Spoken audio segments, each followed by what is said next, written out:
Orando ao Senhor nosso Deus. Louvamos o teu nome, agradecidos pela tua bondade, pela tua misericórdia. Pedimos que a tua graça, que nos basta, nos sustente, nos guie, nos oriente. Ministra-nos através da tua santa palavra. Glorifica e exalta o teu nome. Perdoa os nossos pecados, nossas iniquidades, fraquezas cometidas contra ti.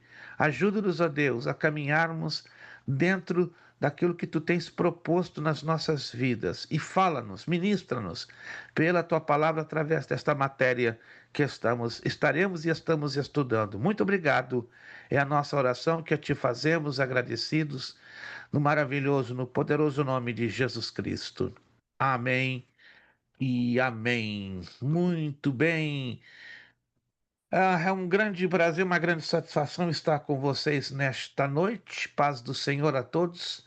Ah, eu não sei se eu estou enxergando bem, mas o irmão Ricardo estava ali. Eu acho que houve o arrebatamento. Ah, não, ele voltou. Pensei que houve o arrebatamento. Perfeito. Irmão Ricardo, vocês já conhecem o irmão Ricardo, né? Essa simpatia como a maioria de vocês. Mas hoje o irmão Ricardo está com um sorriso bem mais forte, né? Tanto que está ofuscando aqui do meu lado. Vocês sabem por quê, né? Esta senhora de alta simpatia ali ao lado dele é a sua digníssima dama, não é? A sua rainha, a sua princesa, a sua senhora, a sua esposa. Queremos recepcionar e dar bem-vindas à nossa irmã Fabrícia Moreira Silva. Irmã Patrícia, por favor, faça um gesto para que possam todos conhecer a senhora.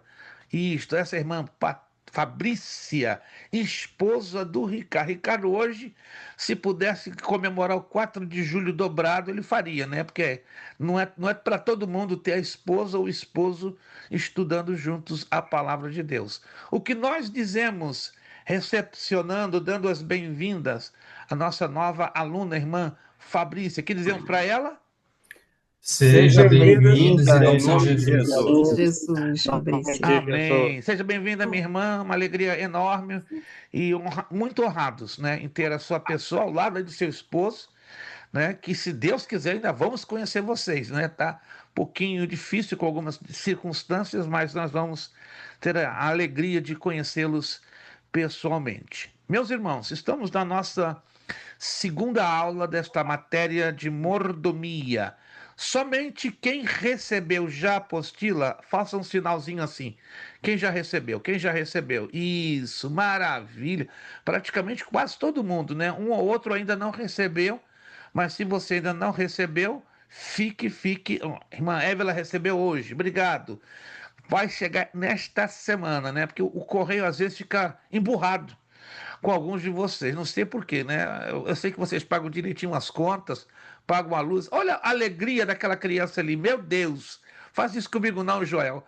Fica quer matar do coração. Eu acordo e durmo pensando no neto e tu tá com essa benção aí do teu lado. Meu Deus. Fica quieto. Lindo. É menina, correto? É menina, não? É menina. Linda demais, linda demais. Parabéns. Olha, Emily Radassa. Radassa, meu Deus, linda demais. Parabéns, meu irmão. Linda. Que minha neta seja algo mais ou menos parecido com essa belezura. Deus abençoe com muita saúde essa criança e toda a sua casa e família. Meus irmãos, estamos na página 4, matéria de mordomia cristã, segunda aula, terça-feira, 16 de setembro. É a nossa segunda aula. Nós falamos, nós já iniciamos nessa parte 3, a mordomia dos bens materiais. Quem se lembra o significado da palavra mordomia? Vamos ver se vocês estão fazendo os deveres de casa direitinho, se vocês estão relendo a apostila, se vocês estão, quem sabe, assistindo o vídeo. Ninguém é obrigado a assistir a aula gravada, né, pelo vídeo, mas alguns de vocês eu acredito que assim o fazem. Vamos lá. Quem se lembra o Mordomo. significado da palavra mordomia? Significado? Mordomo. Não, não. Significado da palavra Oh, mordomia. o criado maior da casa.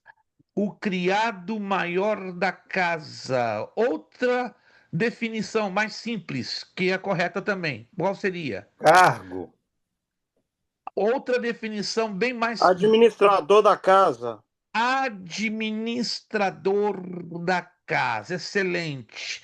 Então, procurem ter esses termos memorizados, que não é algo tão difícil. Então, mordomia está ligado com administração. Administração. Já nós começamos a falar um pouquinho sobre o cristão e as suas finanças. E agora vamos falar o cristão e as riquezas. Deus está ali na apostila, ponto 2, tá? Se você tem a sua apostila em mão, se não, recorre ao PDF. O cristão e as riquezas. Número 2. Deus não demoniza a riqueza nem diviniza a pobreza.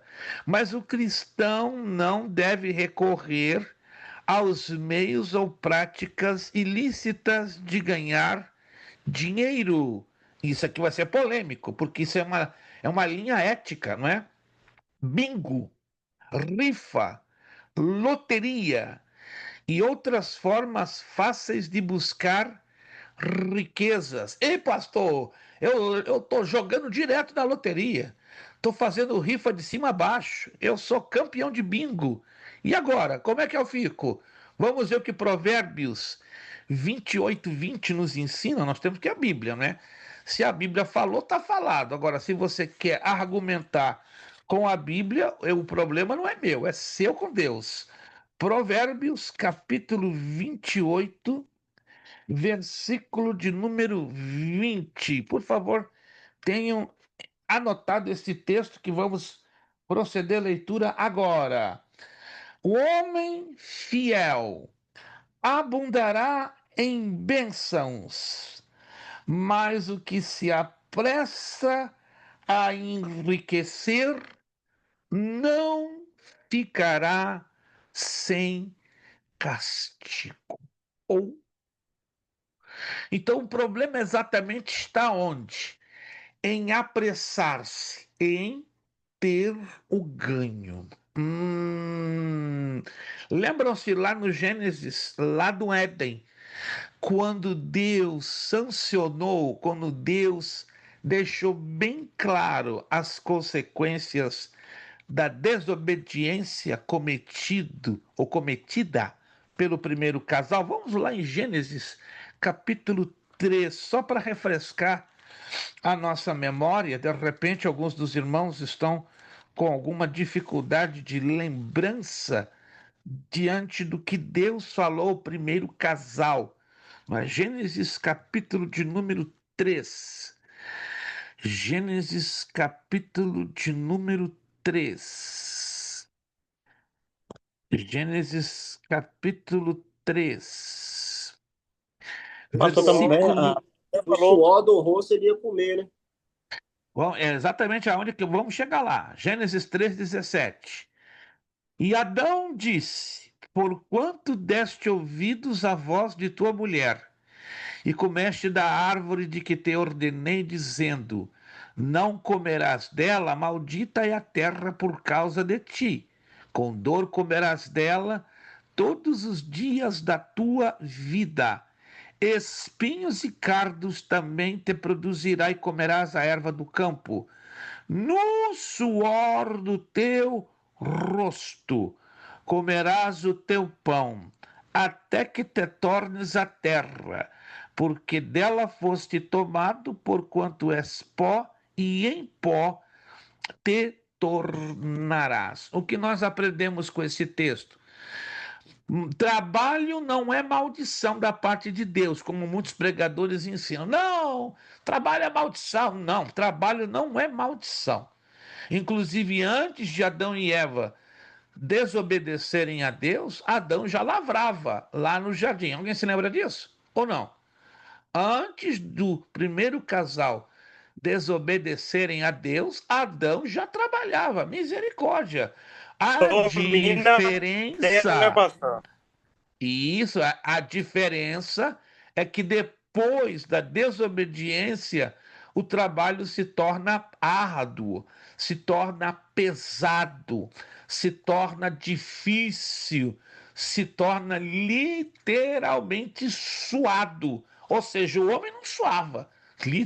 Veja que coisa curiosa, né? O homem não tinha aquela carga como hoje todos nós temos para sobreviver. E aqui na América, então, nem se fala. Embora você possa ter uma vida digna, correto? Mas misericórdia, para você ter uma vida digna, você faz isso aqui, ó. Ó, você faz isso aqui. E é o que foi fadado ao homem após o pecado, ou o pecado da desobediência. Mas aí que entra Provérbios 28:20.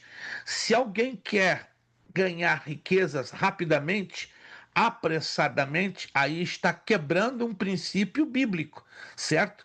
Mas, pastor, não tem nada de errado jogar um bingozinho de uma vez ou outra, uma rifazinha, uma loteria para ganhar um dinheirinho a mais.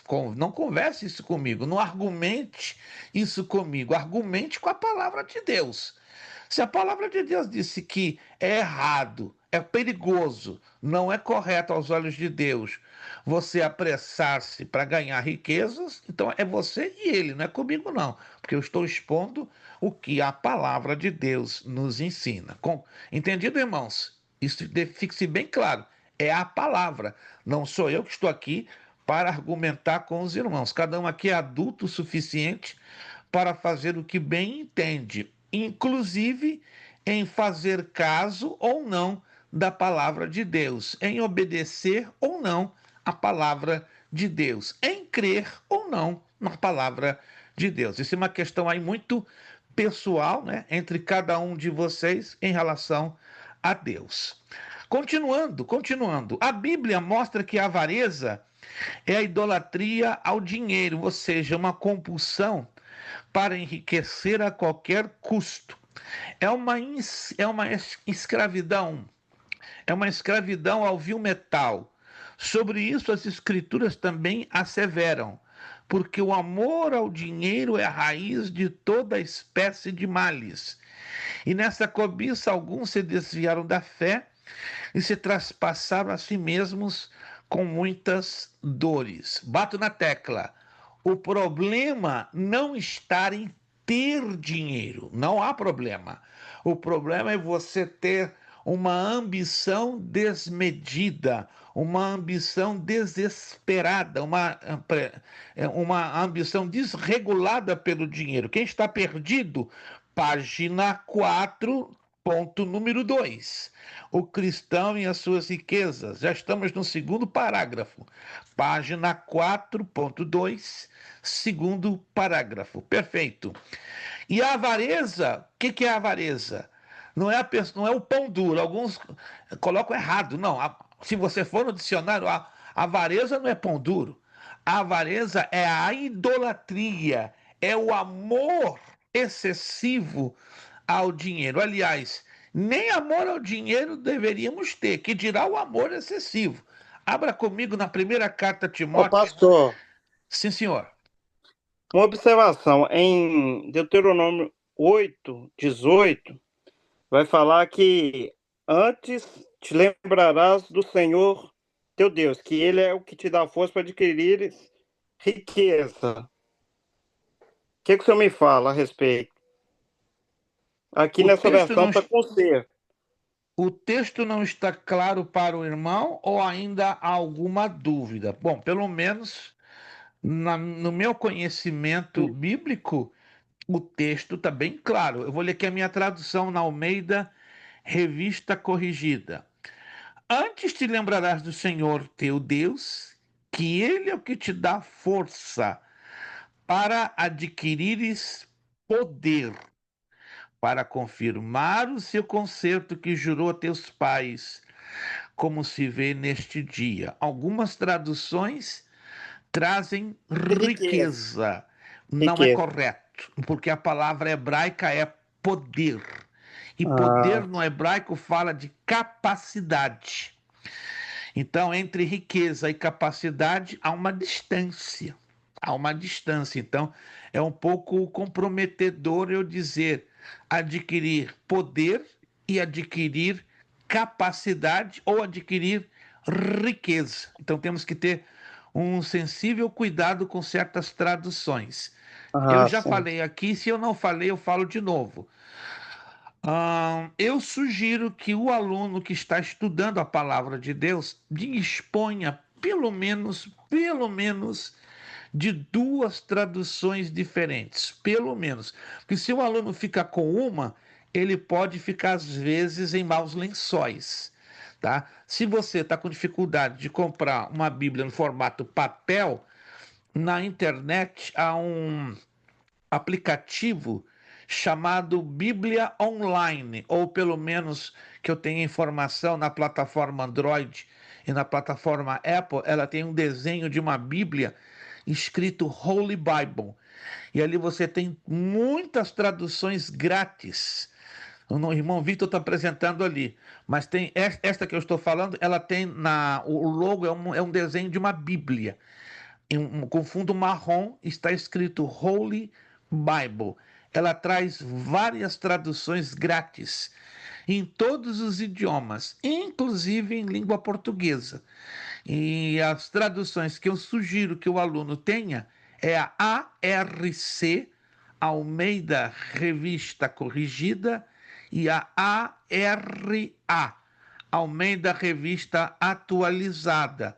A ACF, Almeida Corrigida e Fiel, também é uma excelente tradução. Então, nunca fique limitado a uma só tradução, porque vão haver situações que o texto não é muito claro, ou ele é dúbio, ou ele pode lançar para uma ideia que não corresponde ao seu contexto. Então, esclarecendo essa dúvida do irmão André, a tradução Na correta verdade, para vai esse pular de texto, avareza também, né, pastor? No sim, que caso, nesse seria contexto, idolatria não. ao dinheiro, mas no que tange essa sua tradução, infelizmente, não corresponde ao hebraico, riqueza, mas poder, que fala de capacidade. 1 de Timóteo 6,10, por Ah, gentileza. ok. 1 de Timóteo, capítulo 6, versículo 10. E é bem interessante o que Paulo coloca ao seu discípulo, não é? O pastor, o jovem pastor Timóteo. Porque o amor do dinheiro é a raiz de toda espécie de males. E nessa cobiça alguns se desviaram da fé e se traspassaram a si mesmos com muitas dores. Aqui Paulo está fazendo menção de Judas Iscariotes, não é? Que pelo amor ao dinheiro traiu o Senhor Jesus Cristo e acabou se suicidando ou suicidando-se. Jesus ensinou, continuando lá na nossa apostila, acautelai-vos e guardai-vos da avareza, porque a vida de qualquer não consiste na abundância do que possui. Lucas 12:15. E também ratificou, mas ajuntai tesouros no céu, onde nem a traça nem a ferrugem consome, e onde os ladrões não minam e nem roubam. Aqui Jesus está nos orientando a termos cuidado em guardarmos tesouros no reino dos céus, na vida espiritual. Por exemplo, quando eu, você, nós nos esforçamos para fazer alguma coisinha em favor da obra de Deus, Deus leva isso em consideração, não é? Ainda que a gente faça sem nenhuma ideia de troca-troca com Deus, né? A ideia é chamada de barganha, certo? Temos que fazer por amor a Jesus, por amor a Deus, por amor à sua palavra. Quando assim o fazemos, pode ter certeza, estamos ajuntando tesouros no céu. E você que talvez não imagina, não vamos chegar lá no céu, não vou ter galardão nenhum. Claro que vai ter. Claro, porque a primeira carta aos Coríntios, capítulo 15, nos ensina isso. Vamos lá? Primeira carta aos Coríntios, capítulo 15, versículo 58. Primeira carta aos Coríntios, capítulo 15, é o último versículo do capítulo 15. Primeira carta aos Coríntios 15, 58. Portanto, meus irmãos, meus amados irmãos, sede firmes e constantes, sempre abundantes na obra do Senhor, sabendo que o vosso trabalho não é vão no Senhor. Anotou aí? Primeira carta aos Coríntios, capítulo 15, versículo 58. Então, quando nós fazemos com alegria, sem interesse de troca-troca, pode ter certeza, Deus levará em conta e você já está ajuntando tesouros no céu. Número 3. O cristão e a contribuição para a igreja. Vai apertar um pouquinho agora. Segura aí, vai apertar um pouco. Na igreja local há várias maneiras pelas quais o cristão pode e deve contribuir para a expansão e manutenção da obra do Senhor.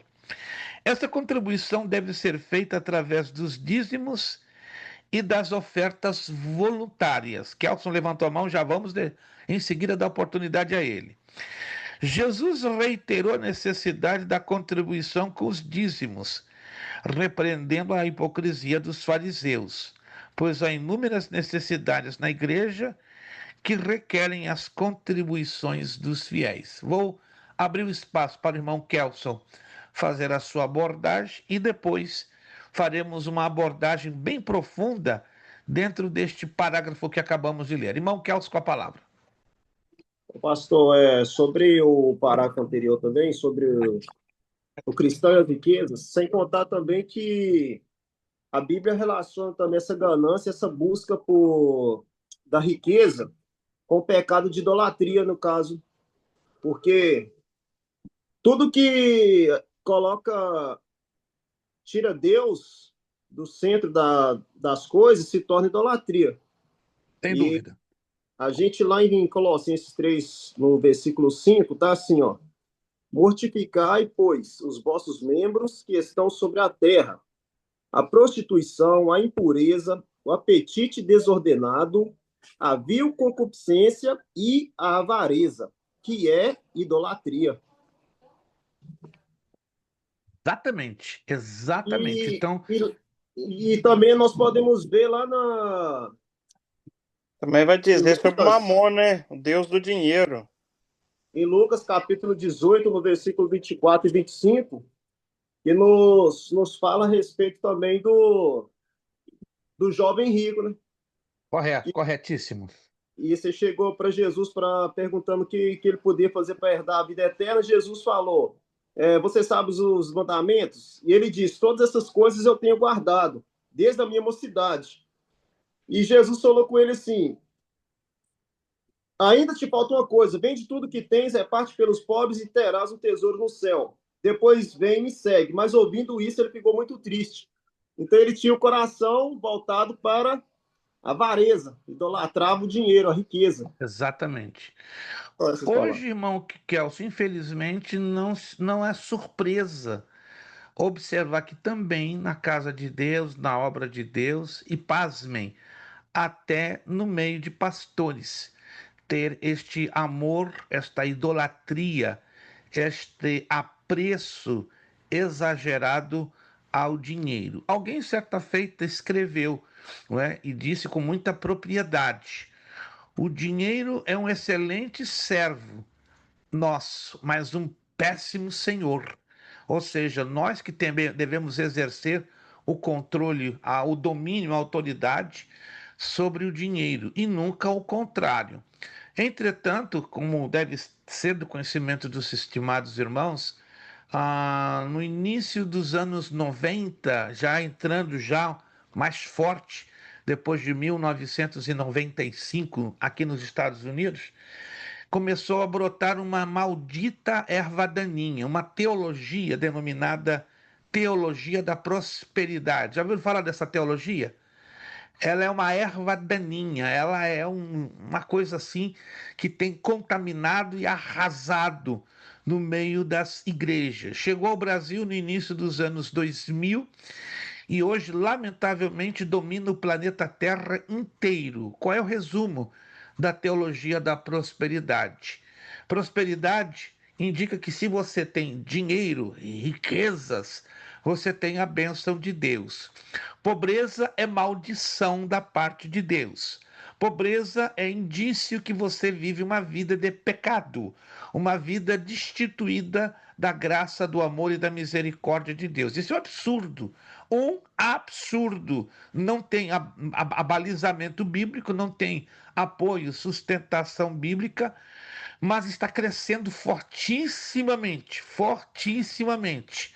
Homens de Deus, não vou aqui por ética e respeito à pessoa deles, que eu conheci no passado, que pregavam um evangelho puro, um evangelho autêntico, genuíno, hoje são homens altamente gananciosos e pregam abertamente a questão da importância de ter dinheiro, de ter poder pelo dinheiro, e são estes homens que também fomentam, motivam os membros a valorizarem mais o material do que o espiritual. E a gente vê isso com muita clareza, e eu falo isso com muito respeito a alguns pregadores e cantores itinerantes que cobram, e hoje é um pouco normal aqui nos Estados Unidos, né? Quanto é que você cobra, pastor, para trazer 2 dias de um seminário na minha igreja? Eu falei, tu tá brincando?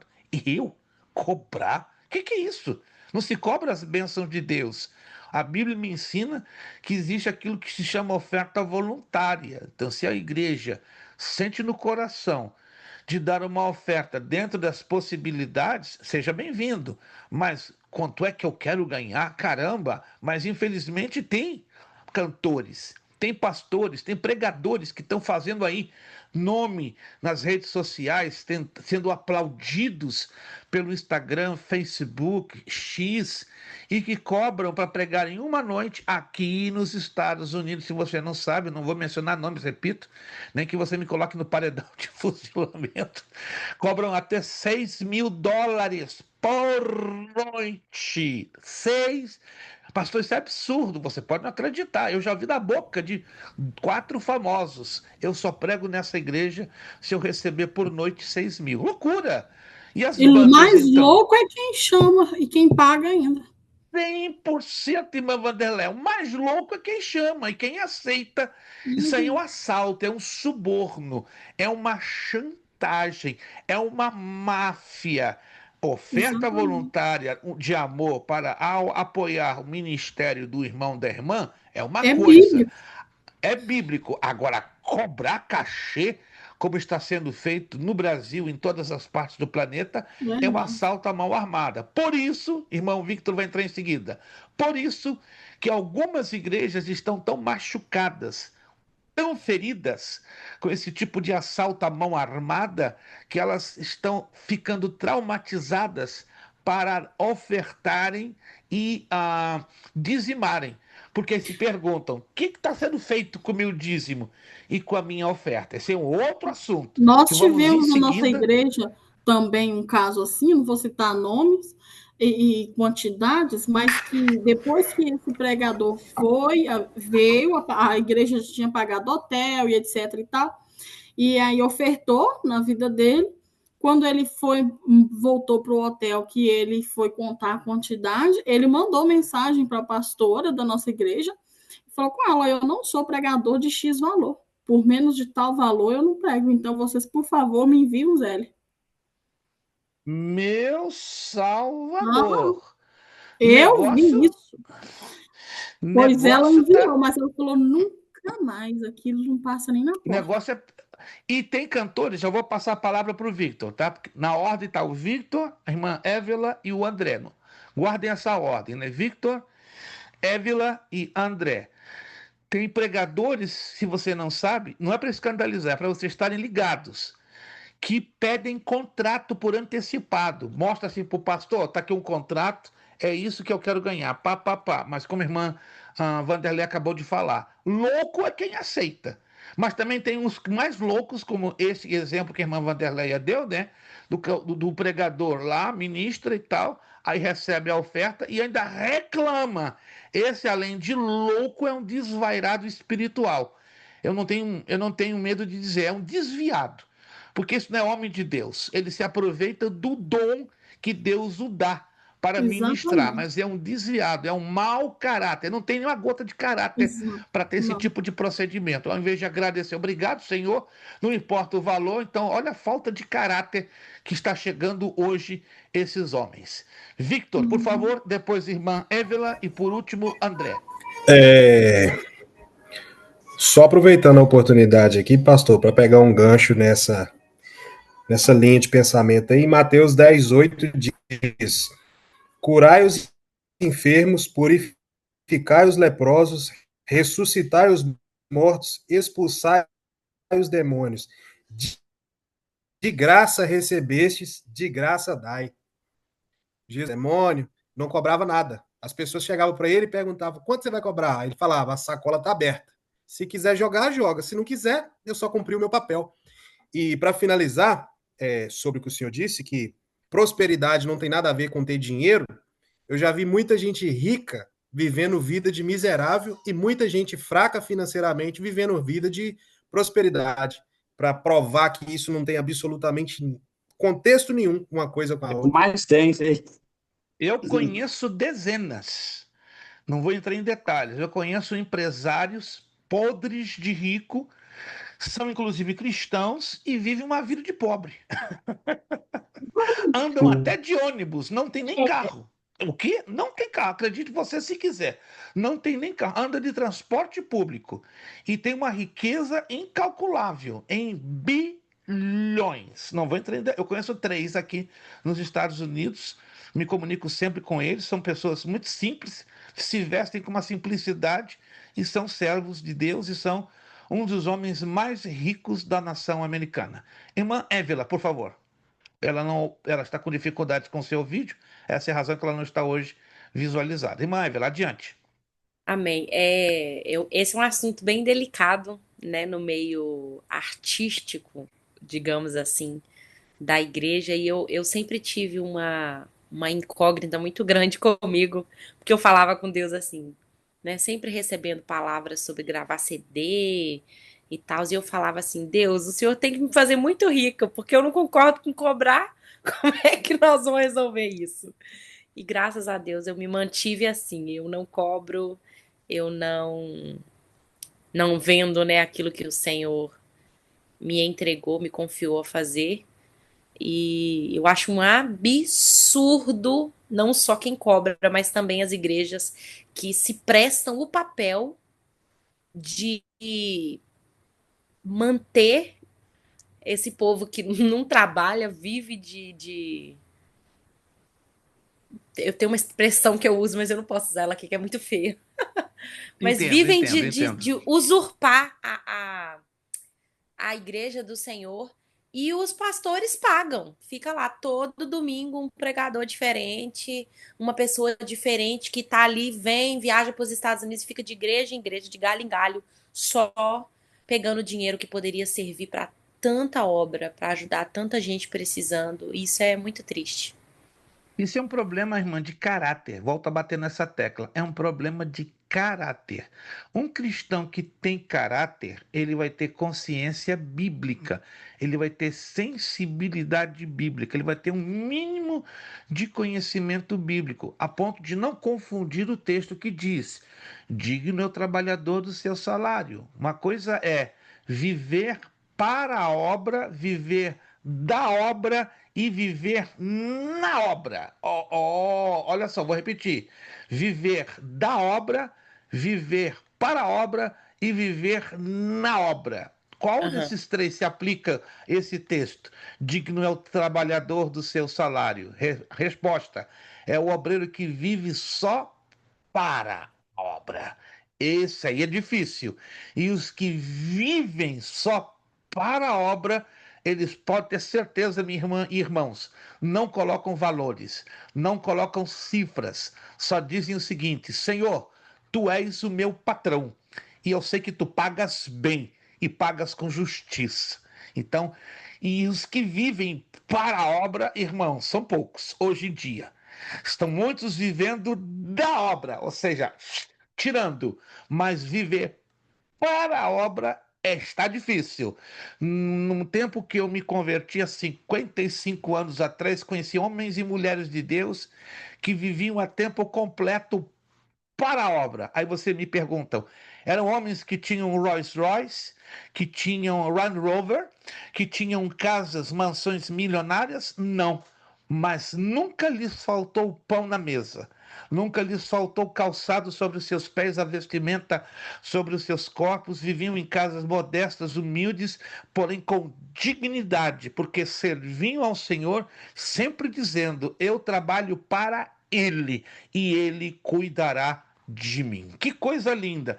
Não é errado, volto a repetir, que um pastor de igreja que está vivendo para a obra seja bem remunerado e até tenha alguns privilégios a partir do momento que ele tenha consciência que tudo que ele tem vem do Senhor e também que ele tenha consciência de que há membros na sua igreja que possam estar vivendo situação desfavorável e que são dignos também de serem observados e cuidados, claro, na medida do possível. A igreja não é um banco de dinheiro para ajudar a todos, porque às vezes, dependendo do tamanho da igreja, existe a vontade de ajudar, mas existe a impossibilidade de fazê-lo.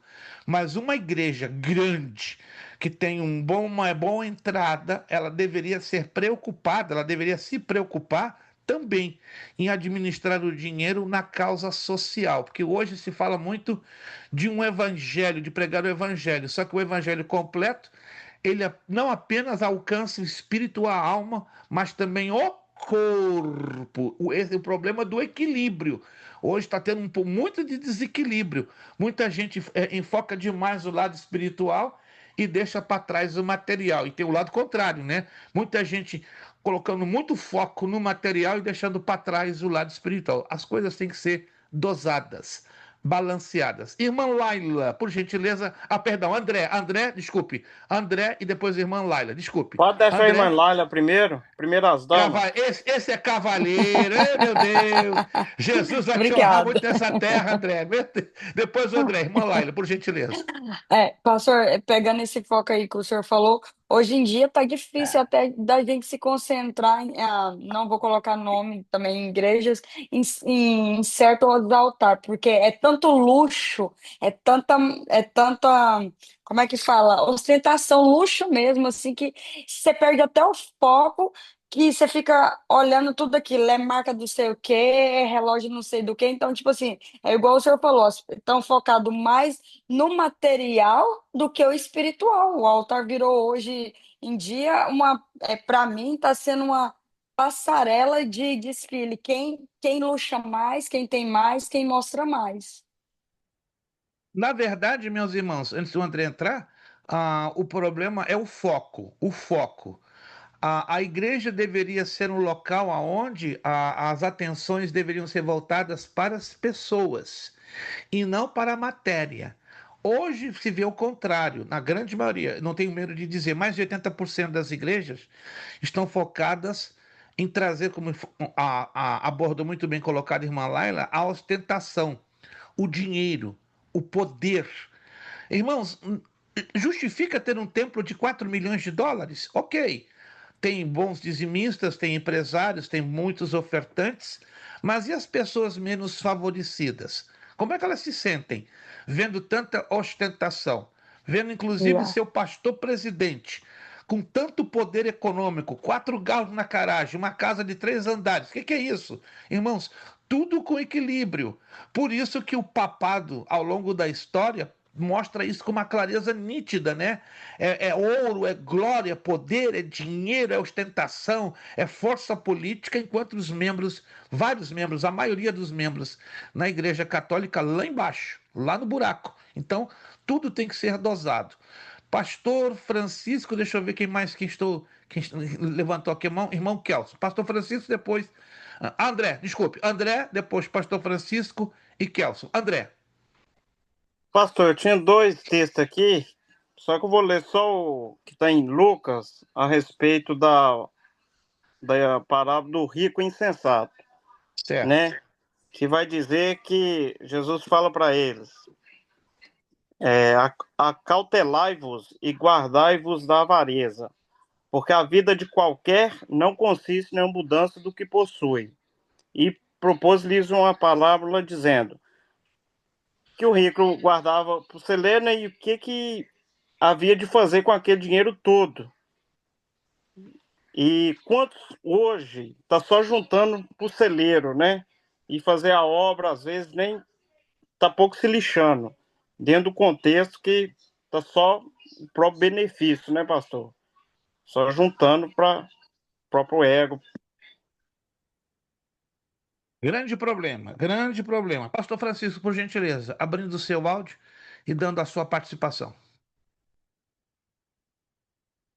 Pastor, eu não vou muito estender muito, não, pelo fato de o senhor dar continuidade à matéria. Mas o que nós vemos hoje, de uma forma geral, dentro da igreja, de uma forma geral, né, não quero citar uma, mas a maioria, é que o dinheiro hoje tornou-se algo mais importante do que as próprias almas.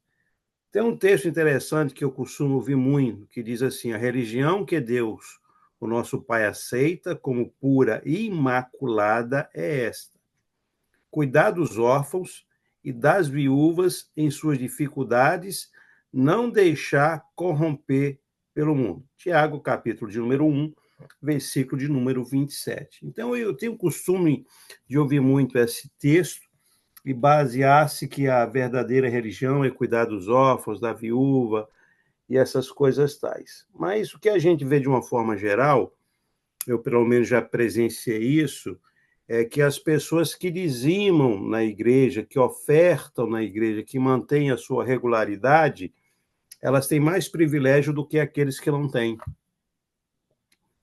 Por exemplo, se uma pessoa precisa da ajuda da igreja e se essa pessoa ela não for dizimista, ela corre um grande risco de ouvir um não, de ser ajudado pela igreja. Quando uma pessoa que é dizimista, né, uma das primeiras coisas que eles fazem é olhar se a pessoa é dizimista. É dizimista, então beleza, vamos ajudar. Ah, não é? Então, infelizmente, não tem jeito. Então, o grande problema hoje, em boa parte das igrejas, não é mais as almas, não é o cuidado, e sim o amor ao dinheiro, né? Não vou me estender também à semelhança do pastor Francisco, mas alguns anos atrás, não vou dizer aonde, aqui nos Estados Unidos, eu tive a experiência de trabalhar no Ministério X, numa determinada localidade. Era empregado da igreja, né? Trabalhava para a igreja, eu era assalariado da igreja, né? Como um dos pastores auxiliares, né? Porque eu dirigi o departamento de educação cristã da igreja local. Porém, o meu dízimo, nosso dízimo, era pequeno em comparação a de alguns irmãos que eram empresários, tinham um poder material violento, e eu passei por uma necessidade de saúde com a minha família e recorri ao pastor da igreja para pedir uma ajuda pequena para a compra de uns medicamentos que na época o meu seguro não cobria. Sabe o que ele me disse? Meu irmão, uma pena que o irmão não é um dos maiores dizimistas da nossa igreja. Se fosse, eu com alegria lhe alcançaria esta ajuda que o irmão pedia. A ajuda que eu pedia foi $250 para ao cobrir os remédios É para minha mediante esposa a troca, né, pastor? e para o meu filho. Aquilo ali chocou muito minha esposa. Minha esposa entrou em uma crise de pânico, de pranto, por 4 dias. Ela não acreditou quando ouviu isso e ele repetiu diante de minha esposa: irmã, nem o dízimo seu e de seu esposo juntos se compara de tantos aqui dentro. Se fosse, nós ajudaríamos hoje, sem consultar até os tesoureiros. Aquilo ali foi chocante.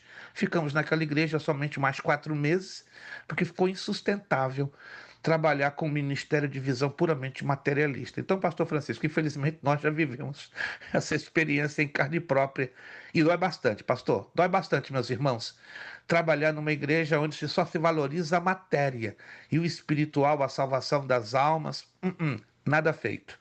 Hoje em dia as igrejas estão separando até área VIP, né, pastor? Por quem Sim. tem mais. Eu não Eu vou já entrar fui em em detalhes, várias minha irmã. igrejas. Aqui na Flórida eu já conheço 2. Eu, Eu já conheço, eu não vou dizer aonde e quem. Né? Fui visitar, só fui visitar. Do que eu cheguei, quem é o senhor? Eu sou fulano de tal. Ah, eu já ouvi falar do senhor. Só pode sentar ali atrás? Eu fiquei, ué, tudo bem, não tenho problema. O problema é que o lá atrás é lá na geral mesmo, lá na geral, lá atrás, lá atrás, lá atrás. Eu falei, que legal. Minha esposa não entendeu nada. Aí chegou um grandalhão com muito poder material, foi colocado ao ladinho direito do pastor. Aí minha esposa, que negócio é esse? Quietinha, quietinha. É área VIP, a igreja tem área VIP. Entendeu? Vamos passar para o Kelson, depois a irmã Deli, na ordem. Kelson, por favor, porque o Kelson já está com a mão levantada há bom tempo. Amém, pastor. Voltando um pouco, pastor, sobre o que o senhor tinha dito de pessoas que estipulam valores altos para cacheres exuberantes, para pregar, tanto para cantar também. Agora, pela palavra de Deus, imagine se Pedro e João fossem assim. Eles ouvindo que em Samaria tinha sido pregada a palavra de Deus, mas ainda não tinha sido recebido o Espírito Santo. Foram lá e, sob imposição de mão, o Espírito Santo desceu sobre aquele povo. E Simão, vendo aquilo, ele ofereceu dinheiro. Aí está lá no 20, Atos 8, 20, fala assim, mas disse Pedro, o teu dinheiro seja contigo para perdição, pois cuidaste que o dom de Deus se alcance por dinheiro. Aí nós voltamos lá em Mateus 10, 8, que Jesus disse, curai os enfermos, limpai os leprosos, ressuscitai os mortos, expulsai os demônios, de graça recebestes, de graça dai. O que muitos não estão entendendo é esse ponto que Jesus disse. O dom é de Deus. Então a gente não tem que estipular valor, não tem que estipular preço. Nós recebemos de graça, então nós temos que dar de graça. O dom não é negociável, não tem como negociar. Irmã Deli, eu não sei se irmã Évila, agora que eu vi a mãozinha da irmã Évila, desculpe, mas eu não quero mudar a ordem. Irmã Até porque Deli vai e depois dar irmã... conta do dom, né, pastor? Com certeza, com certeza. Irmã Deli e Alecrim, depois irmã Évila, porque eu vi a mãozinha da irmã Évila. Irmã Deli. Não quero falar nada. Ô, pastor. Irmã... Sim. Sim, fale. Então, eu acho assim, por isso que a palavra de Deus fala que conhecereis a verdade e a verdade vos libertará. Eu acho que a gente tem que olhar bem aonde a gente vai congregar para a gente não cair nessas ciladas e ver qual é a vida do seu pastor, aonde que você está congregando, para você não cair numa igreja errada, porque hoje é muito difícil a gente ganhar vidas lá na rua, porque a primeira coisa que eles jogam na cara da gente é que os pastores pegam o dinheiro, o pastor faz isso e aquilo. Então, você tem que conhecer bem a vida do pastor onde você congrega. E também, a gente também tem que evitar expor certas situações, porque às vezes acaba enfraquecendo a fé de alguns e evitando de você ganhar a vida de outras, de pessoas que já é apegado ao dinheiro, porque hoje é fácil você, eu não sei quanto que é uma caixa de cerveja, mas eu penso que é uns $30. É fácil você dar $30 em 6 caixas de cervejas no final de semana do que você dar uma oferta de $10 na igreja no domingo. Então, hoje as pessoas estão tão apegadas ao dinheiro que se a gente também ficar expondo muito os erros da igreja, esfriar a fé de muitos e muitos não vão estar se convertendo. A gente tem que ter um pouco de sabedoria ao expor algumas coisas, muitas vezes no meio dos nossos círculos de amizade.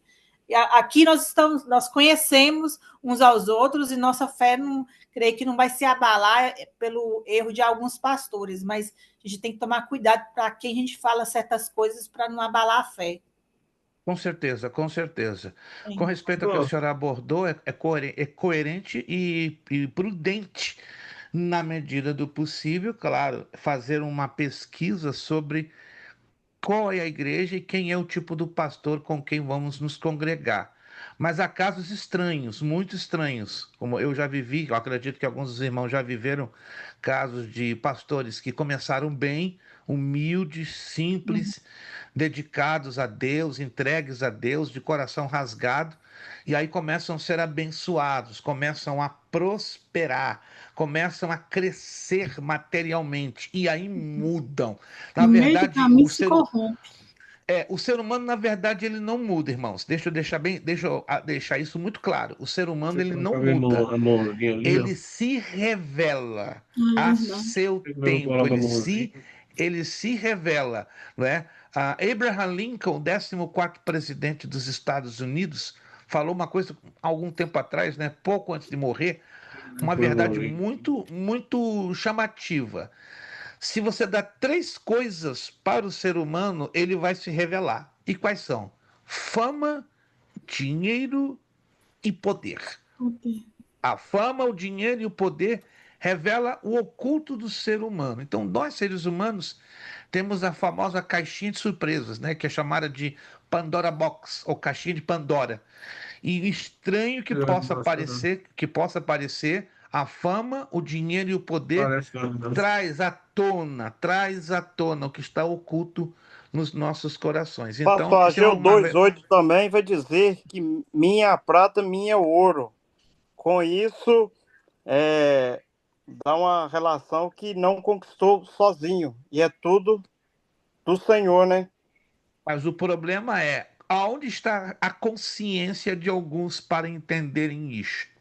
Irmão Ailson, por favor, adiante. Os irmãos estão falando a questão que a Bíblia fala que de graça dá e de graça recebeste. Na verdade, assim, todo mundo entende isso aí, pastor. Todo mundo entende, mas o negócio é o zóio grande para dinheiro mesmo. Vou contar um caso seu lá na minha cidade. Há uma briga por causa de poder da igreja. Igreja grande. Uma briga severa. Isso futuramente foi parar até na justiça.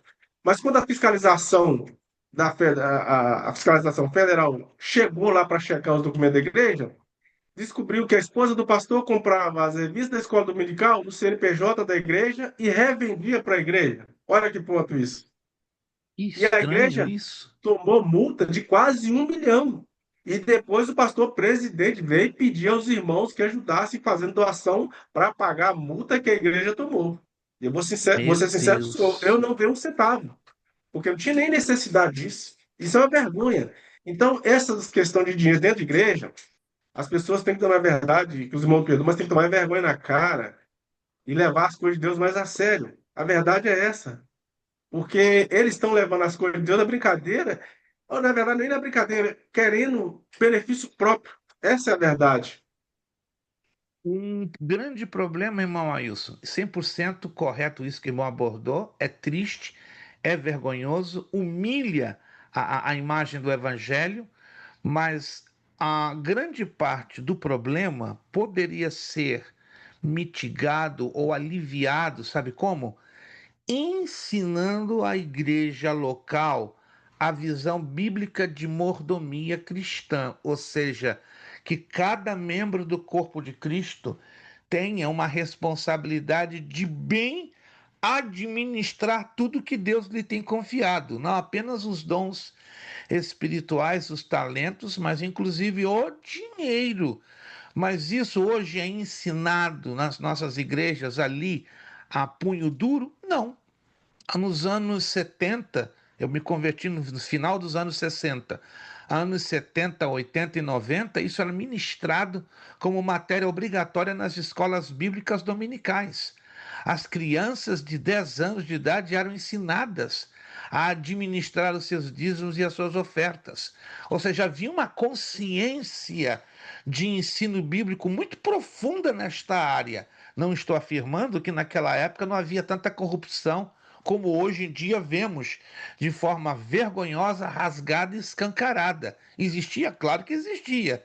E quando vinha um problema à tona, era um boom, um Deus nos acuda, era um escândalo que arrebentava com tudo. Mas hoje está se tornando tão comum, tão normal, esses escândalos, que alguns dizem, tanto fez, tanto faz. Não, não tem essa de tanto fez, tanto faz. O reino é que está perdendo. O evangelho que está sendo humilhado. O evangelho que está sendo denegrido. Irmão Vitor, e depois do irmão Vitor, eu quero avançar um pouquinho. Eu quero avançar um pouquinho para aqui trabalhar com uma abordagem importante. Só uma passadinha rápida no que o senhor falou aí, pastor. Desculpa interromper. Somente o irmão Vitor mantenha o áudio aberto. Os demais, por favor, fechem, porque está vazando conversação por detrás. Isso, por gentileza. Obrigado. Só irmão Vitor com o áudio. Irmão Vitor, sim. Só uma pinceladinha rapidinho em cima desse tema que o senhor falou aí, que hoje as igrejas não ensinam, né, o que deveria ser ensinado. O professor Olavo de Carvalho já dizia, né, ou já diz, que um povo sem educação é um povo fácil de ser manipulado. Então é muito mais fácil você não ensinar e fazer o que quer fazer dentro da igreja do que ensinar e a pessoa ter consciência do que é errado e não deixar fazer. Para eles é muito mais simples não ensinar e, tipo assim, né, quando o gato velho sai, os ratos fazem a festa. Uma das razões, irmão Vitor, me permite pegar no seu gancho, que tem pastores que detestam investir na educação cristã em suas igrejas, é por esta razão. Não, eu não vou investir na educação do meu povo, do povo de Deus, porque se o povo fica mais sabido do que eu não posso manipular. Então, faz o quê? Deixa o povo ao bel prazer, não investe nada a nível de ensino bíblico. E é fácil demais, gente. Uma igreja sem um ensino consistente da palavra de Deus, ó, é facinho manipular em qualquer coisa, sobretudo em área financeira. É uma facilidade Uma prova é o impressionante. nosso governo, né, pastor? Disso, é Tá aí manipulando. pronto, André. André já falou tudo. O nosso sofrido Brasil é um reflexo dessa cultura. É uma cultura maldita, demoníaca e parece que ela tem passado até para dentro de algumas igrejas brasileiras. Deixa eu avançar aqui um pouquinho sobre a questão daqui no número 3, ó. Como eu já estava falando, né, sobre a questão dos dízimos e ofertas. Jesus reiterou a necessidade da contribuição com os dízimos, repreendendo a hipocrisia dos fariseus, pois há inúmeras necessidades da igreja que requerem as contribuições dos fiéis. Deixa aqui eu abrir um parênteses de grande importância. As redes sociais nos últimos 10 anos, quando eu falo redes sociais, eu falo Instagram, Facebook, WhatsApp, X e aí vai. Tem minado a fé de alguns cristãos fracos, não de todos, cristãos fracos, com uma ideia que vamos resumir da seguinte maneira: dízimo é coisa do Antigo Testamento. Você não é obrigado a dizimar hoje, porque estamos na graça. Não estamos debaixo da mordaça da lei. Então, se você dizima hoje, você é bobo. Você está vivendo a lei e não a graça. Alguém já viu isso? Alguma frase, alguma declaração dessa natureza? Tá demais nas redes sociais. E parece que as redes sociais, elas estão ditando os caminhos de algumas igrejas e as vidas de alguns cristãos. Claro, são cristãos sem identidade, sem personalidade espiritual e ministerial. São os Maria vai com as outras. Não conhecem um mínimo da palavra de Deus. Ô, pastor, mas Então não vamos precisa ir dizer. muito longe, não, ué. É só pensar no seguinte: Deus ainda te deixa você com 90, ele só quer os 10. Mas, irmão André, esses caras de pau, com todo respeito à palavra, eles não querem nem saber. Embora Deus deixa conosco 90, ele só quer 10, eles querem não, nem os 10 pertencem a Deus, tudo pertence a nós. São caras de pau. E eles batem com a seguinte tecla: prova na Bíblia a ocorrência do dízimo no Novo Testamento. O Antigo Testamento tem mais de 125 referências sobre o dízimo, mas o Novo, acredite você ou não, só tem 2 referências. Quando eu falo 2, eu falo em 2 livros da Bíblia com um total de 5, 6 versículos. Seriam eles Mateus 23, 23 e a carta aos Hebreus do capítulo 7. Vamos rapidamente à carta dos Hebreus, capítulo 7. Carta aos Hebreus, capítulo 7.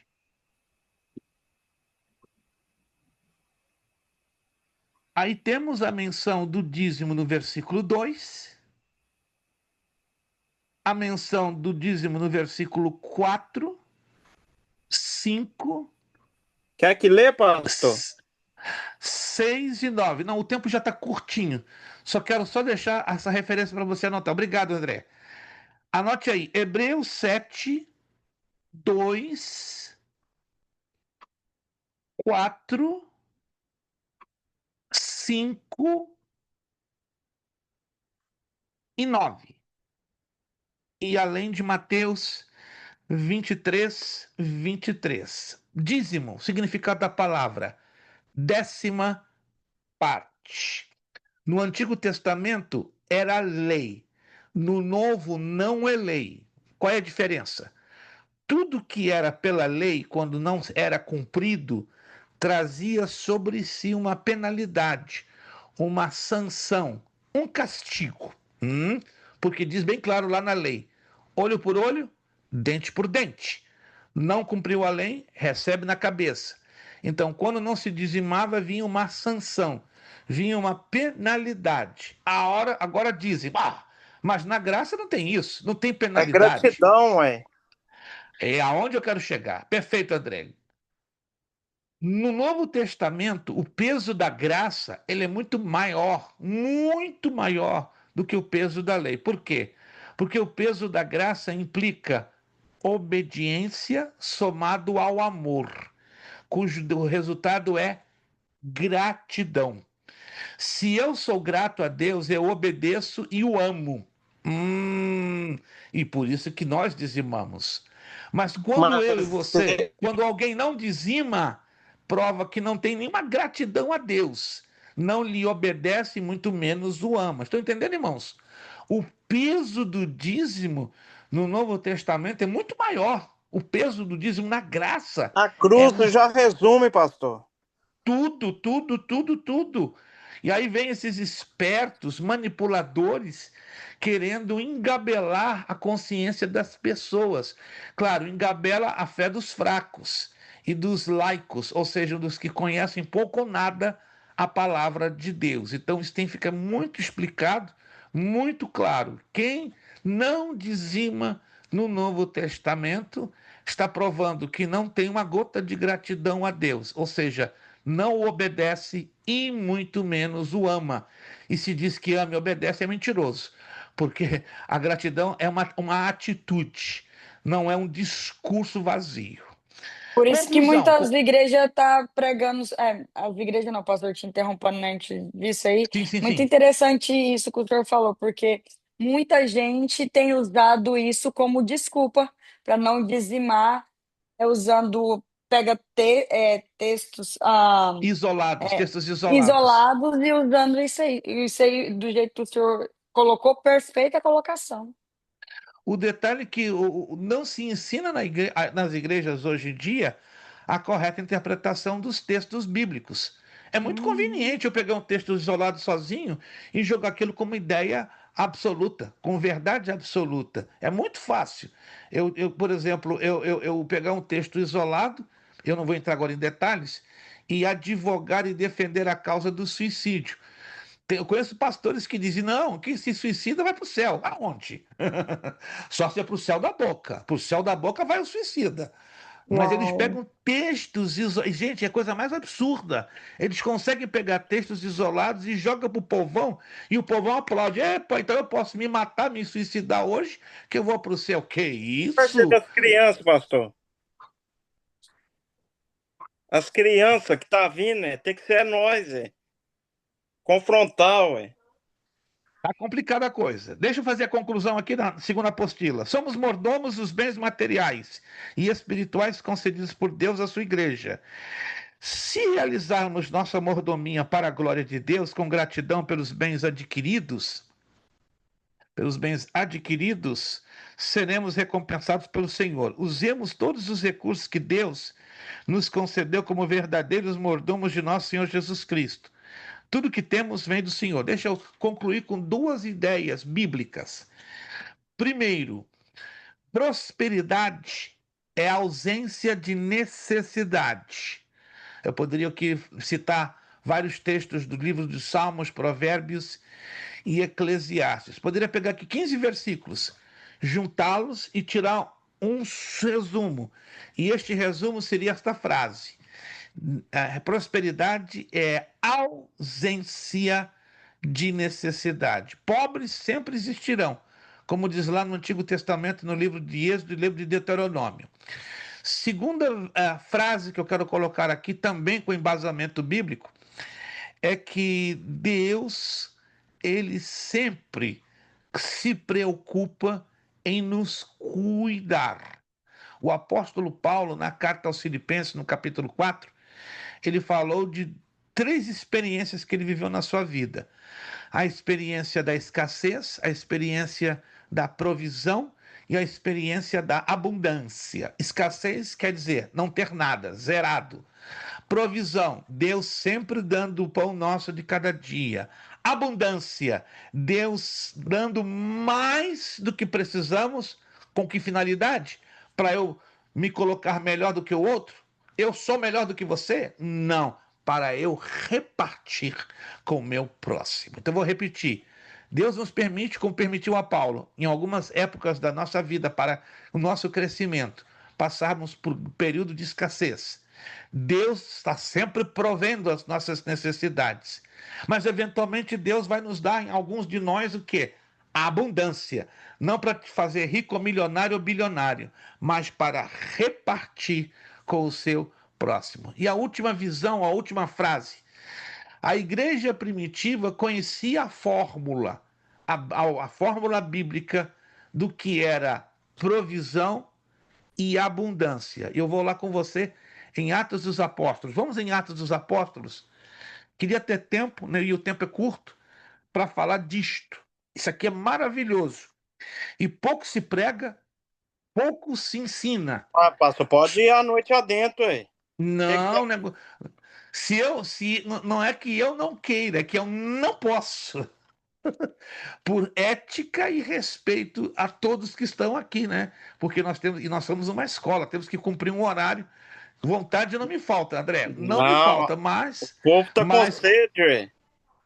Mas, como escola, nós temos que administrar com muita sabedoria o tempo. Tá Atos certo, dos pastor. Apóstolos, capítulo 4. Se você já passou por esse texto, já leu esse texto, já até pregou esse texto, mas a gente não presta atenção em alguns detalhes que nos trazem esse texto. 4:32.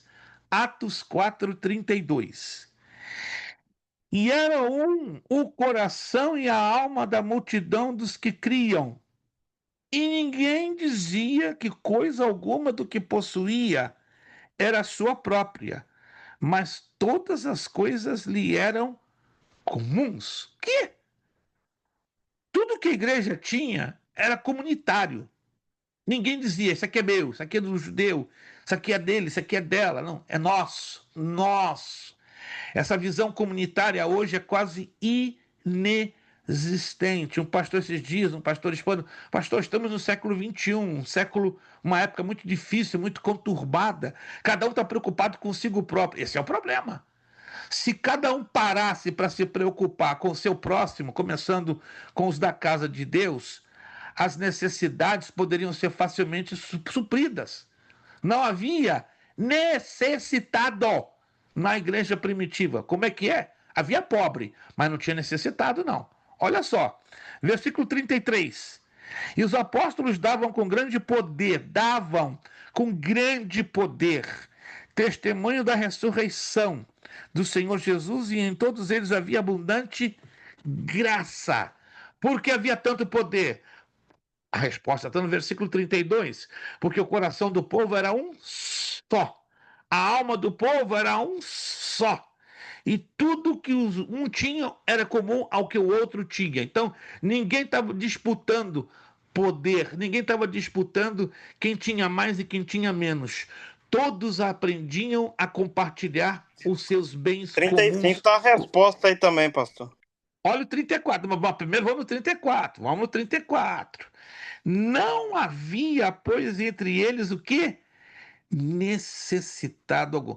Me dá vergonha, irmãos. Me dá vergonha e até um pouco de revolta. Eu falo com muita humildade e respeito. Quando eu olho para certas igrejas onde os irmãos estão passando necessidade. Ah, a igreja é pequenininha. Não justifica.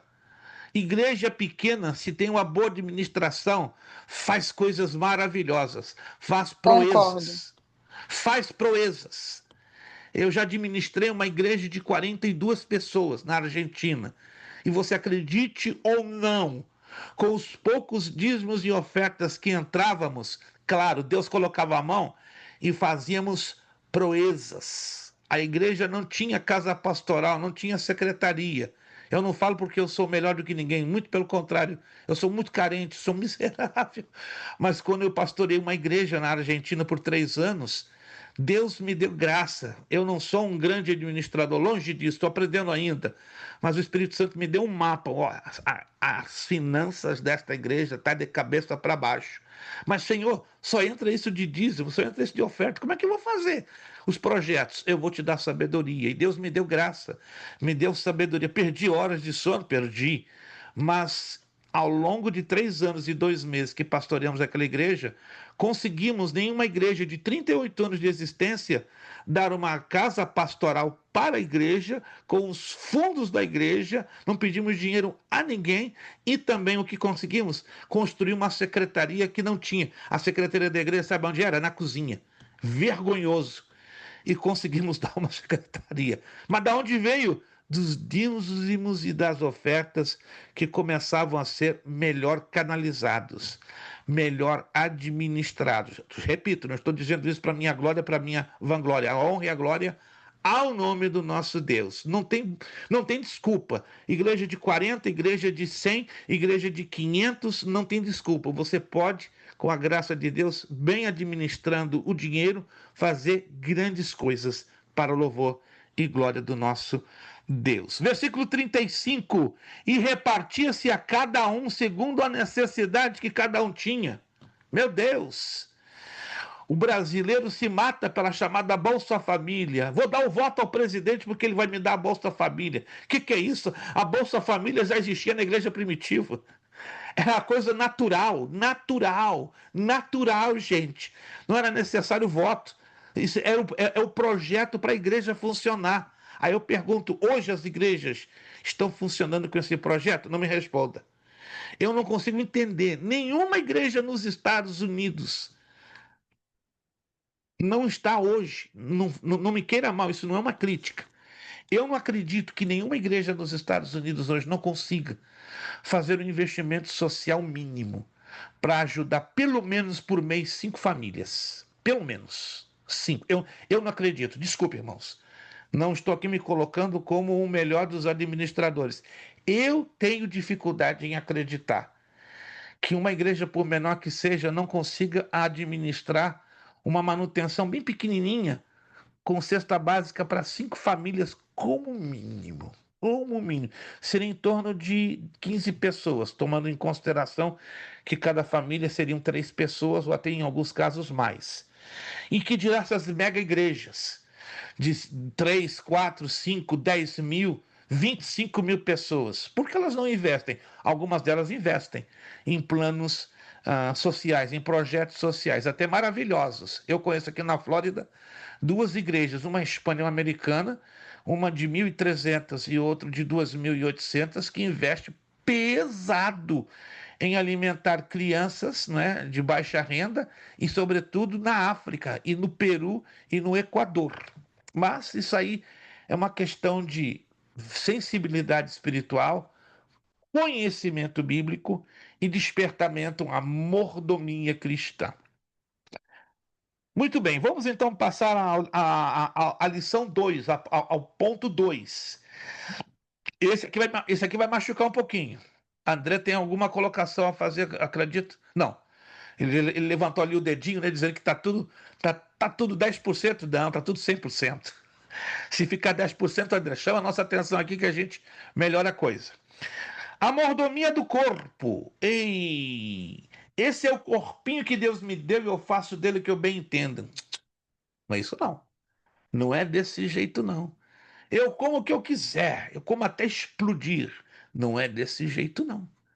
Primeira carta aos Coríntios, capítulo 6. Primeira carta aos Coríntios.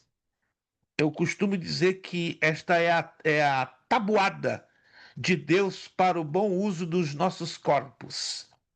Primeira carta aos Coríntios, capítulo 6, versículo 13 ao 20. Primeira carta aos Coríntios, capítulo 6, versículo 13 ao 20. 6,13 diz: os manjares são para o ventre e o ventre para os manjares. Deus, porém, aniquilará tanto um como os outros. Mas o corpo não é para a prostituição, senão para o Senhor, e o Senhor para o corpo. Ora, o Deus que também ressuscitou o Senhor nos ressuscitará a nós pelo seu poder.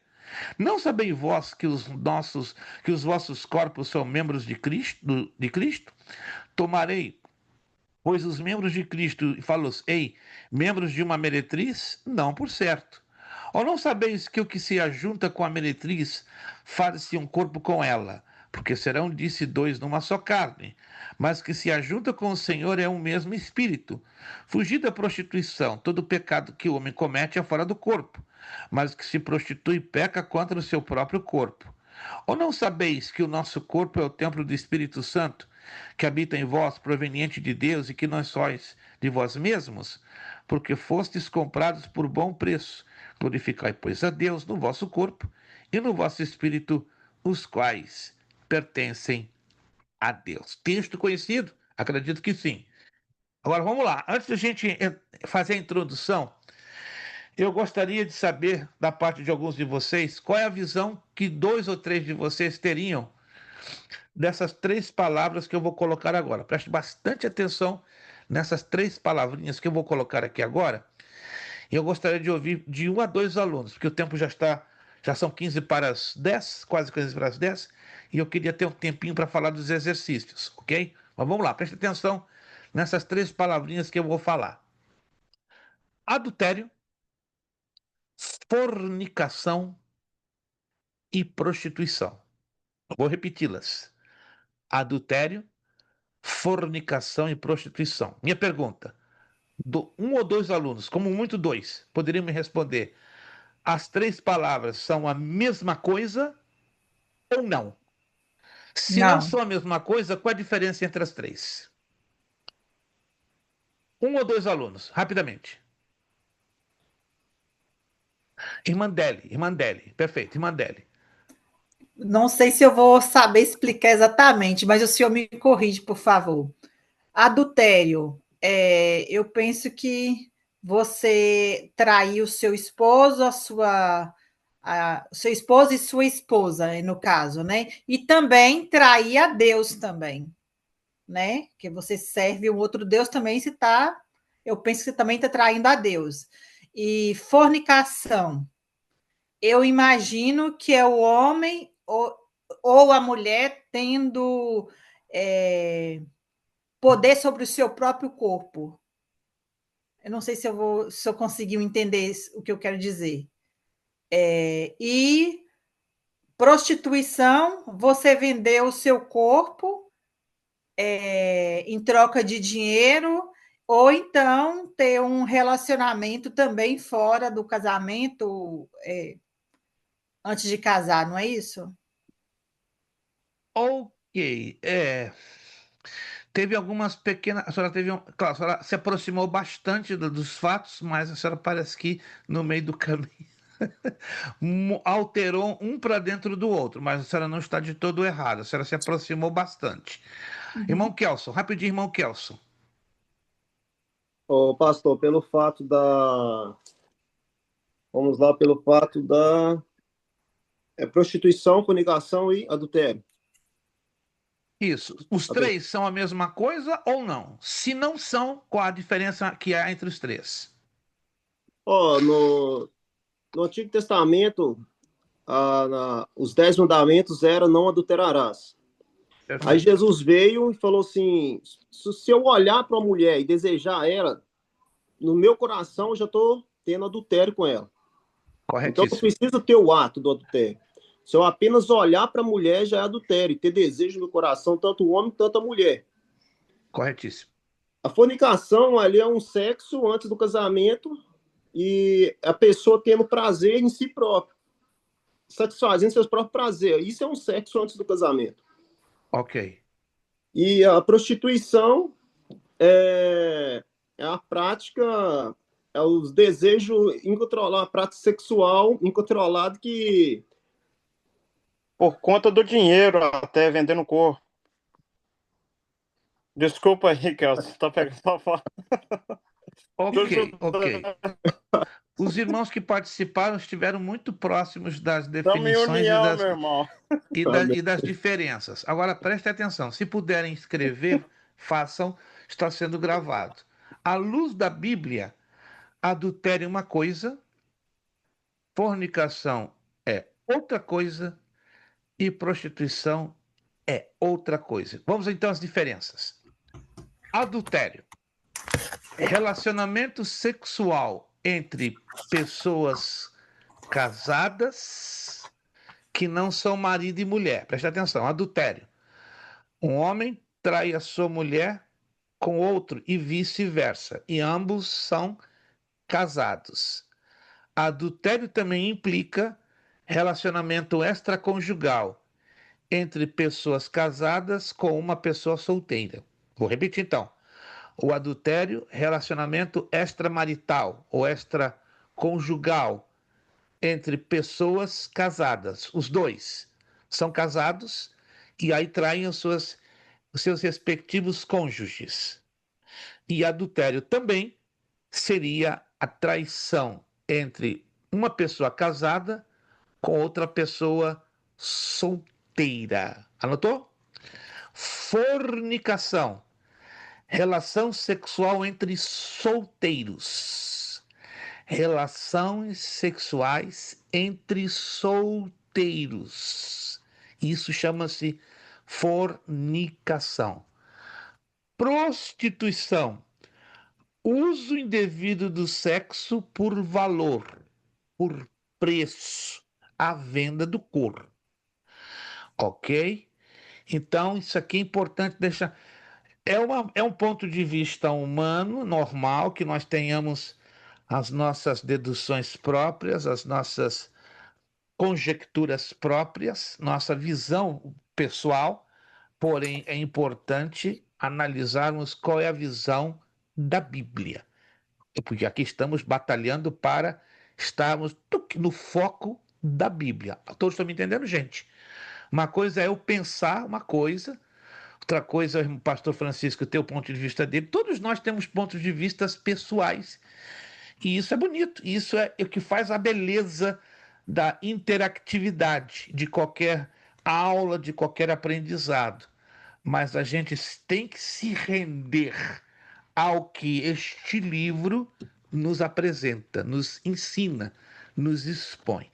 Então eu quis fazer essa introdução para nós entrarmos aqui agora numa parte que é bem delicada, Ô, que é a pastor, mordomia do desculpa corpo. cortar o senhor, mas aonde entra aí a pessoa ter poder sobre o seu próprio corpo para se autossatisfazer? Aí seria a masturbação. Mas não entra em algum desses três da fornicação aí no Não, caso ou não? não, é em separado. Aí já é uma situação totalmente separada. Totalmente. Ah, Eu não tá. fiz menção porque é algo mais complicado, que a gente vai falar um pouquinho mais adiante. Eu falei dessas três juntas porque elas geralmente são muito confundidas entre si. Eu Porque pensei que essa. entraria na parte da fornicação. Não, não, não, porque essas três envolvem envolvimento com outras pessoas ou com uma pessoa. Já a masturbação não tem envolvimento com ninguém. É a autossatisfação, é o autoprazer, entende? Eu mencionei as três, né? Vou repetir.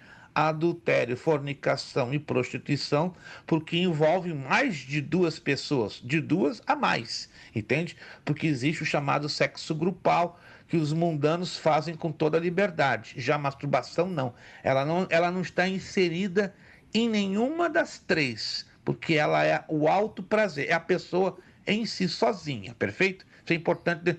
E curiosissimamente, a Bíblia não fala abertamente, direto e abertamente, sobre a masturbação, que não quer dizer que Deus não aborreça a masturbação. A gente vai tentar falar um pouquinho na próxima aula, Mas mas entra na área do pecado sexual. sim, entra na área da chamada lascívia. Lascívia. Está dentro das obras da carne, chamada lascívia ou luxúria. A gente vai falar um pouquinho na próxima aula para dar a continuação sobre a questão da mordomia do corpo. Deixa então eu só fazer essa rápida introdução, né? É a imoralidade, como a irmã Évila coloca, né? Mas a imoralidade ela é mais genérica, ela envolve um campo muito amplo, mas de maneira mais específica entra a luxúria, entra a lascívia e aí estão dentro a masturbação. Mas vamos lá. Nesta parte ou nesta lição, estudaremos a mordomia do corpo. Nela destacaremos o valor espiritual e a grandeza da obra criadora de Deus. A Bíblia mostra que o Criador fez o homem o pó da terra, dando-lhe vida e tornando-o a sua imagem e semelhança. Quando compreendemos essa verdade bíblica, tornamos-nos responsáveis pelo zelo do nosso corpo perante o Criador, pois, segundo sua palavra, o corpo do cristão é templo do Espírito Santo. Eu vou ler só esses 2 parágrafozinhos, 1 e 2, e a gente vai fazer maiores comentários e eu dissecar mais essa temática na próxima aula. Olha só, a dimensão material do corpo, a formação maravilhosa do corpo. A Bíblia relata a criação do corpo do ser humano. Gênesis 1, 26, 28 e 2, 18 e 25. Foi uma obra maravilhosa, poeticamente expressa nas palavras do rei Davi. Eu te louvarei porque de um modo terrível e tão maravilhoso fui formado. Maravilhosas são as tuas obras e a minha alma o sabe muito bem. Salmo 139, 14. No mesmo salmo, o autor sagrado traz à memória a contemplação divina do corpo humano, ainda informe. Louve a Deus por sua maravilhosa criação. Ponto 2. A estrutura do corpo humano. Quando estudamos a estrutura do corpo humano, percebemos quão maravilhosa foi a obra do Criador. Por exemplo, o organismo humano se constitui de 216 tecidos organizados no esqueleto.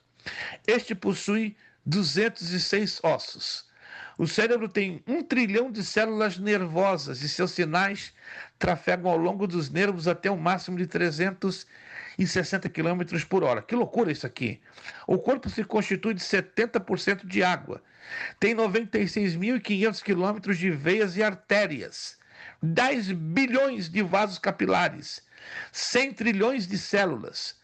A estrutura humana revela uma complexidade que a teoria da evolução jamais explicará. Só uma mente onisciente e um ser infinitamente supremo pode dar respostas lógicas à origem da vida do homem. No princípio, criou Deus os céus e a terra, e criou Deus o homem à sua imagem, e a imagem de Deus o criou, macho e fêmea os criou. Gênesis 1, 27. Antes de eu lançar aqui 2 perguntas que eu vou deixar para você pesquisar, são 2 perguntas capciosas. Eu não sou de fazer polêmicas e muito menos debates, mas nós estamos estudando uma das doutrinas mais importantes da Bíblia Sagrada, chamada mordomia cristã. E não poderíamos deixar para trás em mencionar a importância da mordomia do corpo. Mas antes de eu lançar essas 2 perguntas, que, repito, são bem capciosas, e você então vai ter uma semana para pesquisar se tem alguma base bíblica com suas respostas ou não. O aluno que conseguir provar que existe uma resposta com base bíblica, pelo menos em 2 versículos, tem que ter 2 versículos que me prove. Se não tiver, isso quer dizer que não tem base bíblica. Aí, obviamente, o aluno vai receber 40 pontos pela sua participação. Mas se provar com base bíblica, ele recebe 75 pontos. Mas antes de eu passar essas perguntas, vamos lá nos exercícios. Você que tem a sua apostila. Exercícios de mordomia cristã. Aí tem um questionáriozinho de 5 perguntas. Qual é a origem e significado da palavra mordomo? Resposta. Qual é o significado da palavra mordomia, sua origem e a qual principal texto bíblico está ligado? Resposta. Define em poucas palavras o que é mordomia cristã. Resposta. Quanto à mordomia dos bens materiais, qual é a característica dominante e comum desde o Gênesis após a queda até os dias de hoje? Resposta. E a número 5. Qual é a palavra que a Bíblia define como idolatria ao dinheiro? Então você vai responder essas 5 perguntinhas. Elas já estão na apostila. Algumas delas já passamos por elas, tá? E as que nós não passamos, você, como a apostila não é muito grande, você terá a liberdade e a necessidade, claro, de folheá-la e pesquisar. Aí temos número 2, assinale com X a única alternativa correta. Aí você só vai responder as 3 perguntinhas, ela continua na próxima página, mas só vai responder para a próxima aula a 1, 2 e a 3. A número 1, A mordomia cristã valoriza o quê dessas alternativas? A, B, C, D ou E? Número 2. O segundo mandamento enfatiza que qual dessas alternativas é a correta? E a número 3. Deus não demoniza, aí você vai ter que usar esta página e virar para outra para dar então a resposta da número 3. Então, este será o exercício que vamos deixar para você fazer para corrigirmos na próxima aula. Todos entenderam? Sim ou não? O questionário de 5 perguntas e somente 1, 2, 3 de assinale com X a única alternativa correta. Quais são as duas perguntas, pastor, que eu tenho que procurar se na Bíblia tem algum texto que me dê a resposta e a resposta com base bíblica, em cima de 2 versículos. Querem anotar? Se quiserem anotar, fiquem à vontade, mas está sendo gravado. Primeira pergunta. É Só um minutinho. antibíblico? Só um ou é minutinho, pastor.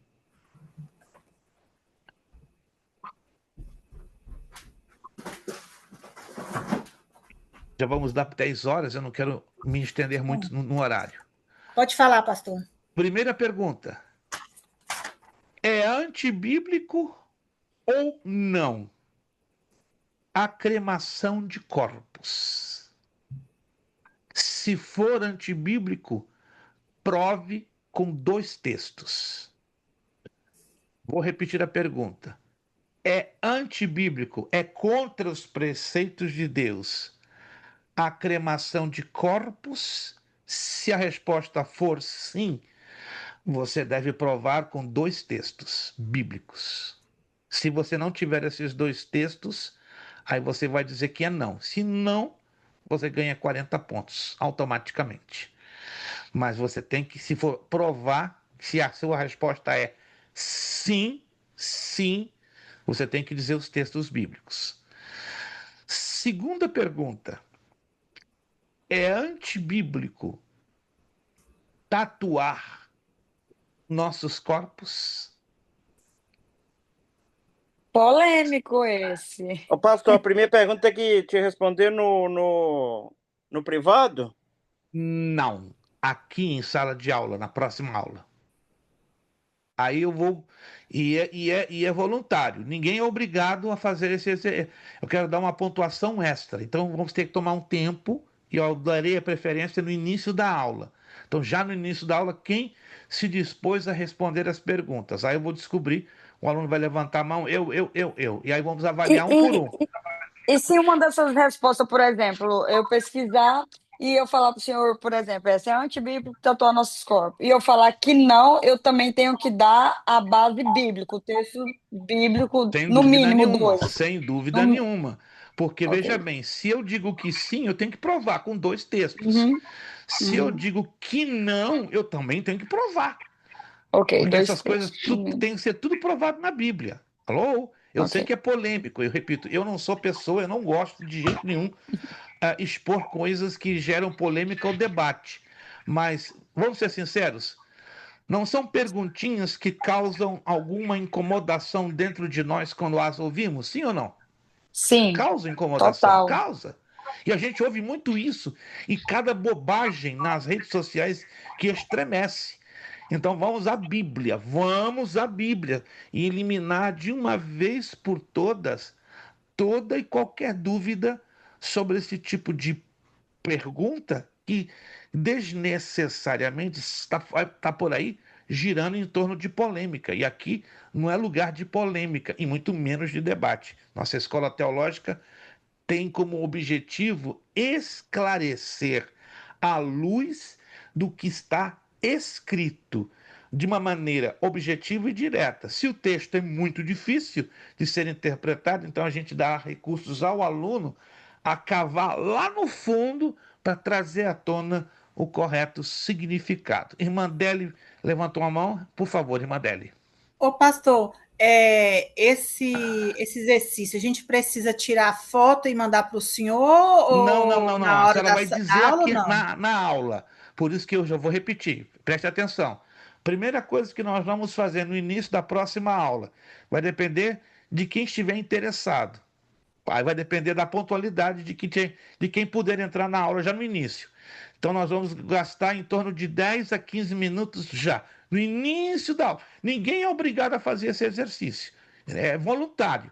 Mas os que se dispuserem a fazê-lo, eu vou reconhecer o esforço, vou reconhecer, claro, o empenho, a dedicação, mas vai acontecer nos primeiros 10, 15 minutos da aula. Então, estão entendendo, irmãos?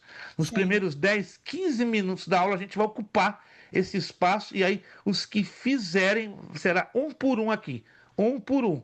E depois que todos trouxerem as suas argumentações para sim ou para não, aí nós vamos apresentar o tira-teima dentro das escrituras sagradas, ok? Eu sei que os irmãos vão apresentar textos, mas de repente o seu texto está fora de contexto. E aí nós queremos lhe ajudar a interpretar o texto dentro do seu apropriado contexto. Porque, repito, alguns de vocês, acredito que acidentalmente ou por alguma razão, vai colocar texto fora do contexto. E aí é complicado. E a gente vai, então, ouvir a todos os que estiverem disponíveis ou dispostos, ninguém é obrigado a fazer, digamos, aqui desse grupo, que está aqui, só um exemplo, tá? De repente, só o Vitor, o pastor Francisco, a irmã Célia, a irmã Laila e o Ailson são os que decidiram a fazer.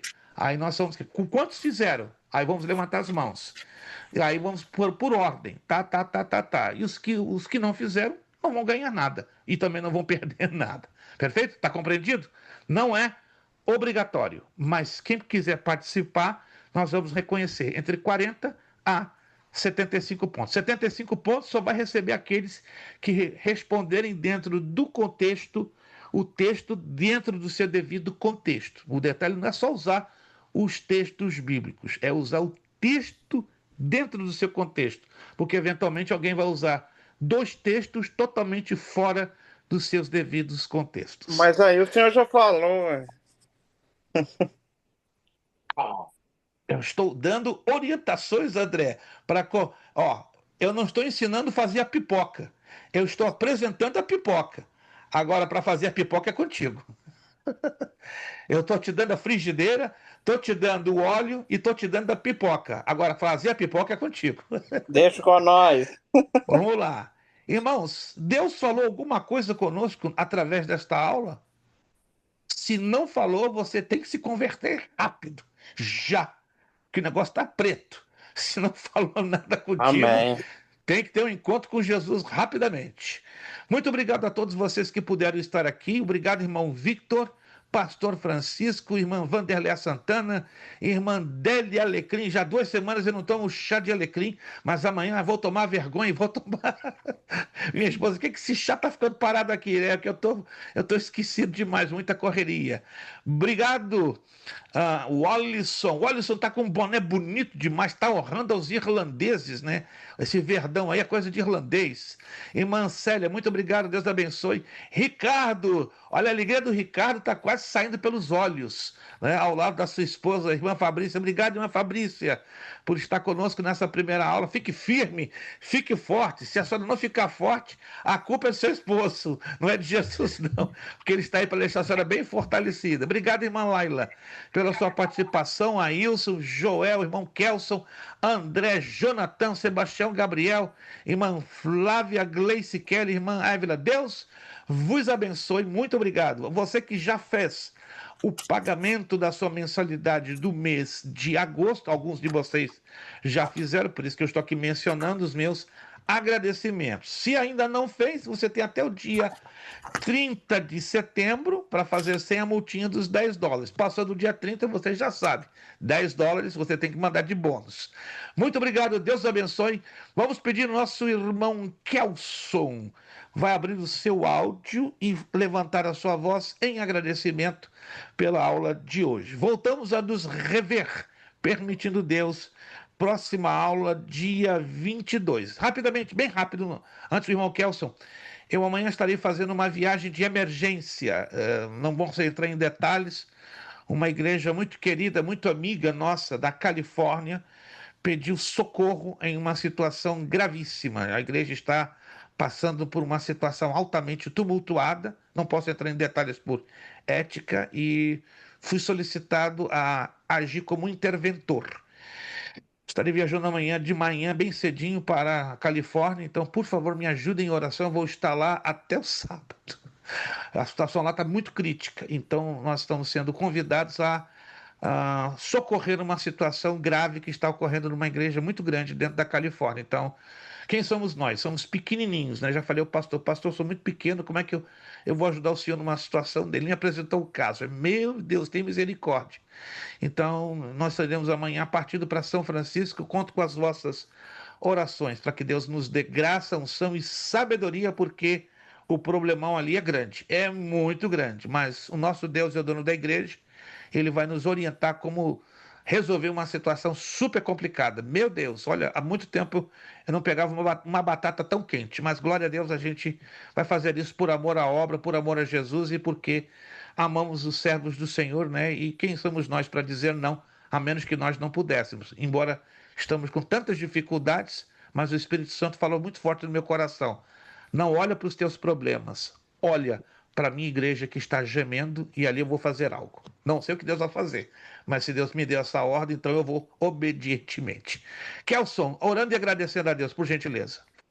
Amém. Já pode falar sobre a cremação hoje, pastor? Não, né? Não, deixa quieto. Isso aí vamos deixar rodar, para o povo pesquisar, cair na Bíblia. Vamos convencer ele, Kelson, eu também estou na bala na agulha aqui, ó. Não, na Bíblia... Tempo para todo mundo, é igual para igual. Então, todo mundo vai ter uma semana para pesquisar a fundo a palavra de Deus. Aqui. Tá tranquilo, Kelson. Deixa para a próxima. Por favor, nos leve a Deus em oração. Amém. Eterno soberano Deus, aqui estamos, ó Pai, te agradecendo pela rica, meu Pai, oportunidade que o Senhor nos concedeu de estar participando dessa aula maravilhosa, cujo tema é mordomia cristã, ó Deus. Que nós venhamos aprender cada vez mais, te servir melhor, Pai, ser bons administradores da tua obra, na tua casa, Pai, te servindo, meu Deus, com o nosso melhor, Pai, te servindo com o nosso coração, sendo sempre grato a Ti, sempre mostrando gratidão a Ti, ó Deus, por tudo que o Senhor tem feito, reconhecendo, ó Pai, que sem o Senhor nas nossas vidas não somos nada, Pai. O Senhor continua abençoando a cada um dos alunos, o Teu filho, o professor, Pai, pastor Luiz, que o Senhor continua sempre dando vigor, saúde, ó Pai, restaurando, meu Deus, em todos os momentos, dando vigor, meu Pai, na saúde deles, Senhor. Ser conosco no decorrer da semana, no trabalho, em casa, os nossos filhos, ó Pai, a todos os alunos, o pastor também, os nossos filhos, cuidando nas escolas, onde quer que esteja, em nome de Jesus Cristo. Amém. Amém. Amém. Nosso tema é para terminar e fechar tudo. Seriedade. Compromisso. Disciplina. Seriedade. Compromisso. Disciplina. Seriedade. Compromisso. Disciplina. Compromisso. Disciplina. É necessário que ele diminua. É necessário que ele diminua. E a Deus damos o que? A honra, a glória e o poder. Beijo no coração de vocês de hoje a 1 hora. Daqui a 1 hora a aula gravada já vai estar ali postada no grupo. Muito obrigado. Deus nos abençoe. Até a próxima terça, dia 23, se Deus quiser. A paz do Senhor, ótima e abençoada semana a todos. Amém.